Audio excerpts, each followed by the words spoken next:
It's another Q&A edition of Optimal Health Daily, episode 1638, and I'm Dr. Neil Malik. Hey there, happy Friday, and welcome to another Q&A edition of Optimal Health Daily, where I answer your health questions related to fitness, diet and nutrition, and lots more. You send in the questions, and I answer them for you. Now, if you want to know more about me and my background and my credentials, definitely check out the first Q&A episode from earlier this month. But for now, I'm going to spare you from that long intro, so we can get right to today's question as we optimize your life. Today's question came via email. Allison writes, "Hi, Dr. Neil. I've heard so many conflicting opinions about this topic. How much cardio is really necessary daily to lose weight? Is 30 minutes a day adequate, or should someone be committing to 45 to 60 minutes per day?" Thank you so much for taking the time to send in your question, Allison. You're right. There is a lot of conflicting information about the amount of cardiovascular activity and exercise in general needed to lose weight. You might hear some people say you should aim to take at least 20,000 steps each day. Others will swear by performing 1 hour of cardio each day. Oh, and this doesn't even include any discussions of resistance training. Why? Well, it's because this magical number of minutes of cardio that you have to perform in order to lose weight is still a bit of a mystery, and it's different for everybody. I'll explain. Most health organizations recommend that adults participate in at least 150 minutes of moderate intensity physical activity each week. Remember, moderate intensity physical activity means your breathing rate will increase.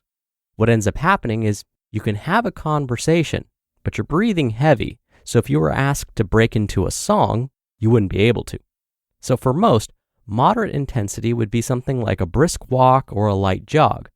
Now, this recommendation is based on the idea that performing activity at this intensity for at least 150 minutes each week will prevent many chronic diseases like cardiovascular disease.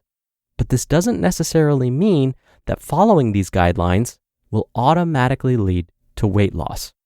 This is because weight loss is dependent on calories consumed versus calories burned. So performing cardiovascular activity will help burn calories, the calories out side of the equation. But if we're consuming more calories than we're burning each day, then we'll actually gain weight. So you could be performing cardio every single day of the week, but if you're still taking in too many calories each day, then you're going to still gain weight. So in order for cardio to help with weight loss, it needs to be paired with a lower calorie diet.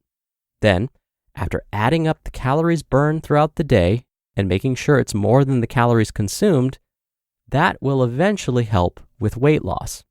That's because, again, just one day of burning more calories than we eat won't lead to weight loss right away. It needs to be done consistently for weeks and months at a time. The Food and Drug Administration recommends 1 to 2 pounds of weight loss per week.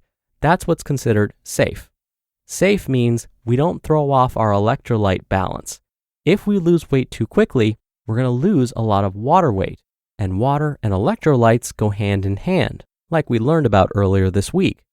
And remember, shifts in water weight will definitely change the number on the scale. Now, I've been talking about cardio that's performed at a moderate intensity. What happens if we increase the intensity? Well, increasing the workout intensity will actually help burn more calories within a shorter period of time. So, let's say you don't have 150 minutes per week to spare. By increasing the activity intensity, we can cut the time in half.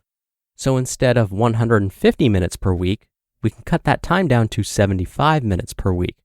What that means is we need to increase the intensity from moderate to vigorous. This means when you're doing cardio, you're working at an intensity that makes it difficult to talk. Think running, walking briskly up a hill or jogging up a hill, sprinting, skipping rope, rowing, bicycling, or swimming at a fast pace. Again, this will help burn more calories within a shorter period of time, but it's not going to guarantee weight loss on its own. The key is to, again, cut back the amount of calories we eat each day so that we end up consistently burning more calories than we're consuming. So, This is why there's no set standard for exercise when it comes to weight loss. It really depends on whether someone is burning more calories than they're consuming. And since we all consume and burn different amounts each day, there isn't a standard recommendation that suits everyone.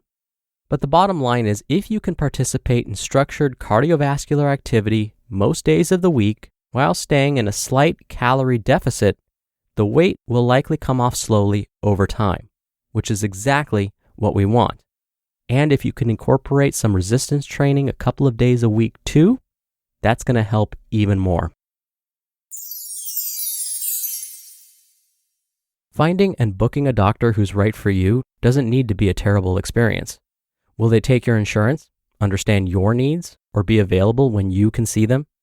With Zocdoc, the answer can be a refreshingly pain-free yes. I've seen the app, and they make it really easy to find a doctor because you can read up on local doctors, get verified patient reviews, and see what other real humans had to say about their visit. So when you walk into that doctor's office, you're set up to see someone in your network who gets you. Zocdoc is a free app that shows you doctors who are patient-reviewed, take your insurance, and are available when you need them. Find the doctor that's right for you and book an appointment that works for your schedule. Go to Zocdoc.com/OHD and download the Zocdoc app for free. Then start your search for a top-rated doctor today. Many are available within 24 hours. That's Zocdoc.com/OHD. Zocdoc.com/OHD. Thank you again so much for sending in your question, Allison.